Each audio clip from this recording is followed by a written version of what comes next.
आज महाराष्ट्र का जो गौरव है, महाराष्ट्र की जो पूंजी है, किस तरह उस पर उनकी नजर है। आज हर चीज, हर उद्योग, यहाँ तक कि पर्यटन विभाग पर्यटन को भी गुजरात ले जाने के चक्कर में है। आपको याद होगा क्या कह के वो सत्ते में आए थे, कुठे नेऊन ठेवला आहे महाराष्ट्र माझा। आज सर्वांनाच कळलंय का कुठे नेऊन ठेवलाय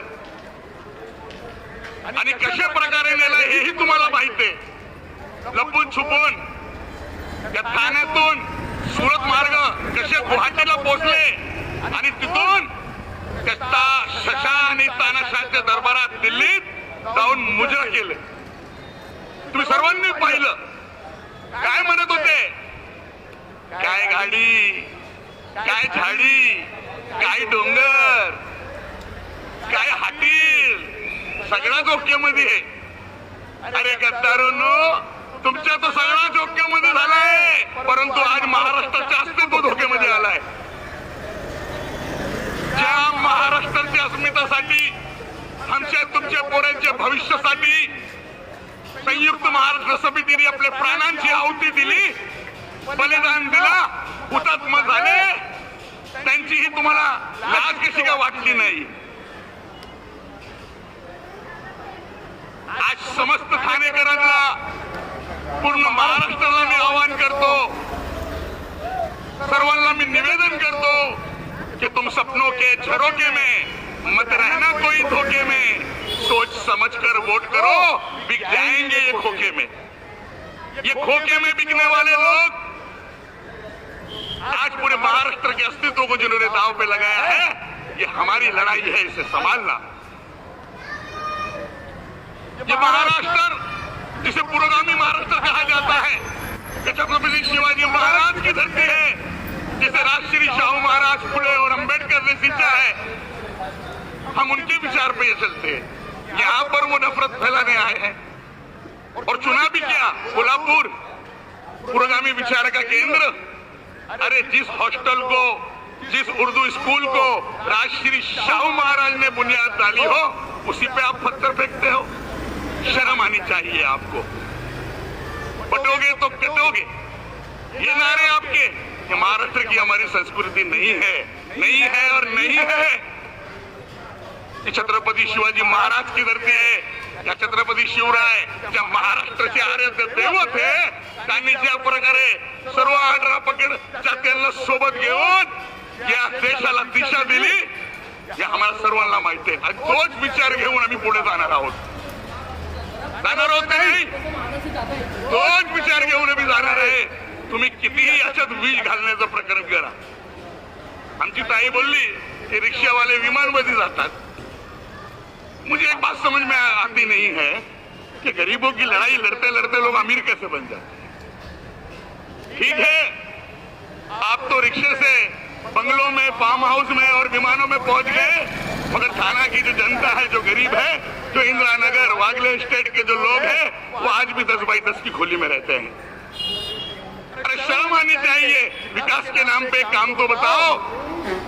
थाना स्टेशन जो ऐतिहासिक वैभव से संपन्न है, पहली ट्रेन मुंबई की थाना, मुंबई से थाना चली है लोकल ट्रेन। आज उसकी क्या हालत है, क्या हालत है उसकी।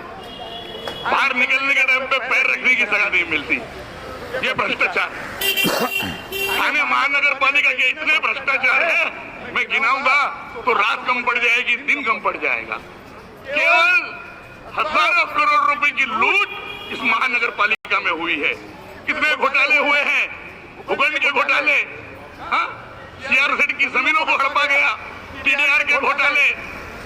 एक कहानी आपने सुनी होगी, अलीबाबा 40 चोर, मगर यहाँ तो कोई अलीबाबा दिखता ही नहीं। यहाँ तो सभी के सभी 40 चोर हैं, जिसे हम गोल्डन गैंग कहते हैं। और इन 40 चोरों ने पूरा नाश करके रख दिया है। आज इस थाना के गौरव मैं स्वर्गीय आनंद जी साहब का नाम लेना चाहूंगा, क्योंकि ये जो सेंट जॉन स्कूल है बाजू में, यही मेरा रास्ता था, यही मैं पढ़ता था। जब मैं स्कूल के लिए सुबह सकाळी पाटे में येत होता, तो रांगाची रांगा तिथे टिके साहेबांच्या आश्रम मध्ये तिथे लागायची. कोणी आपल्या ऍडमिशनची कामं घेऊन यायची, कोणी कसले काम, कोणी कसले काम. एक दिवसची गोष्ट तुम्हाला सांगतो. आमच्या राबडीतला एक बंधू होता, शिवसैनिक, कट्टर शिवसैनिक, दाऊद मुखरी साहेब. ती आठवण आहे म्हणून तुम्हाला सांगतो. एक वेळी त्या रांगेमध्ये 2 बुरखेवाली बाई उभी होती. टिके साहेबांनी तुरंत त्यांना बोलवला. अरे कशासाठी आली? यांचं काम करावं म्हणून. अरे असंच कोणी धर्मवीर होत नाही. अरे धर्माची व्याख्या समजून घ्या, धर्माची व्याख्या समजून घ्या रे. आज हिंदू हृदय सम्राट बाळासाहेब ठाकरे त्यावेळी मुंबईमध्ये लोक बोलतात ठीक आहे, त्यांची ठाकरे शैली होती, पण त्यांनी मुस्लिमांसोबत कधी द्वेष केला नाही. जेव्हा समाजचे प्रमुख लोक बाळासाहेब ठाकरेकडे गेले आणि सांगितलं का मस्जिदीमध्ये जागा नाही, त्या मस्जिदीला 4 रुपये साईज देण्याचं काम आदरणीय बाळासाहेबांनी केला. त्याला धन्यवाद करतो मी. दुसरं, साबिर भाई आठवण आहे का नाही? साबिर शेख शेवटची सभा बाळासाहेबांची होती. मला आठवतो त्या सेंट्रल मैदान मध्ये बाळासाहेबांनी बघितला स्टेजवर, अरे भाई माझं साबिर कुठे आहे? तुम्हाला नाव पण सर्व लोकांना नाव माहित नसेल, पण ते साबिर शेखचं खरं नाव गफूर कुरेशी. साबिर भाईच्या त्यांच्या स्वरूपात या कुरेशी आणि खाटेक समाजाला सुद्धा न्याय देण्याचं काम आणि सामाजिक नेतृत्व देण्याचं काम बाळासाहेबांनी केलेलं आहे. आज हेच प्रबोधन विचार घेऊन बाळासाहेबांच्या वारस उद्धव बाळासाहेब ठाकरे आज महाराष्ट्रात लढत येतो. सोबत काँग्रेस पार्टी आहे. आज राहुलजी, त्यांना काय गरज हो? एवढे किलोमीटर, 9,000 किलोमीटर ते फिरले कशासाठी? तुमच्या आणि आमच्यासाठी, या देशाचे भविष्यासाठी. या देश जो संविधान के माले में जिसको बाबा साहब ने बड़ी खूबसूरती से पिरोया है, वो टूटना नहीं चाहिए.